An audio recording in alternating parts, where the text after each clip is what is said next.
Hoje é quarta-feira, dia de momento hipertexto, o dia da palavrinha, a palavrinha que sintetiza, que traz significado. Bom, a gente está falando essa semana sobre fé. Jesus como autor e consumador da nossa fé. A gente vai falar um pouco disso mais amanhã. Mas eu queria ler com você na íntegra o texto de Hebreus capítulo 11, verso 6. Quando a gente fala de fé, a gente vai para a galeria dos heróis da fé e essa galeria está no livro de Hebreus. O livro de Hebreus, o capítulo 11, começa falando da natureza da fé.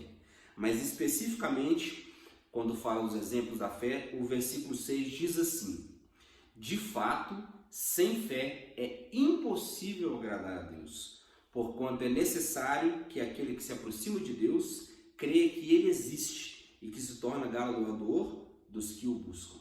Portanto, sem fé é impossível agradar a Deus.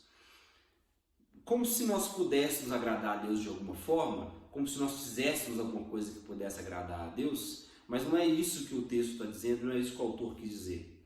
O fato é que nós precisamos de crer em Deus e isso vai abrir as portas para nós. Isso vai fazer com que o nosso relacionamento com Ele seja um relacionamento saudável, duradouro e eterno. Por isso que o texto continua: é necessário que aquele que crê, que se aproxima de Deus, creia que Ele existe. Ele existe. É necessário que aquele que se aproxima de Deus creia que Ele existe. Deus às vezes não manifesta a nós de uma forma física. Às vezes Deus usa um sinal, às vezes Deus usa um momento, às vezes Deus responde de uma forma que a gente não consegue enxergar, não consegue ouvir, mas fato é que Deus se manifesta, Deus se apresenta. E é necessário que pela fé eu creia na existência dele. É necessário que pela fé eu creia na atuação dele. Eu disse ontem, fé você só sabe que tem quando você precisa exercê-la. E a gente tem que exercer mesmo sem precisar exercitar a nossa fé em Deus. Buscar acreditar que Ele é o nosso Pai, nosso autor e consumador.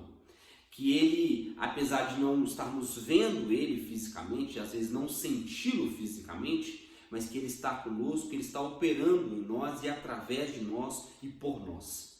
Deus tem feito grandes coisas, grandes maravilhas no meio do nosso povo, do povo, nós como povo. Agora é necessário que nós tenhamos fé. Fé não para agradar a Deus porque a gente vai fazer alguma coisa, não. A fé para agradar a Deus é sinal de que a gente acredita que Ele existe e que Ele pode fazer algo por nós.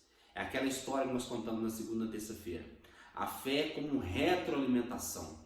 Eu coloco, mantenho, deposito a minha fé em Deus, na fidelidade de Deus, e a fidelidade de Deus faz com que eu tenha mais fé. Esse que é o processo. Amanhã a gente continua falando um pouco mais sobre fé e sobre Jesus, o autor e consumador de nossa fé.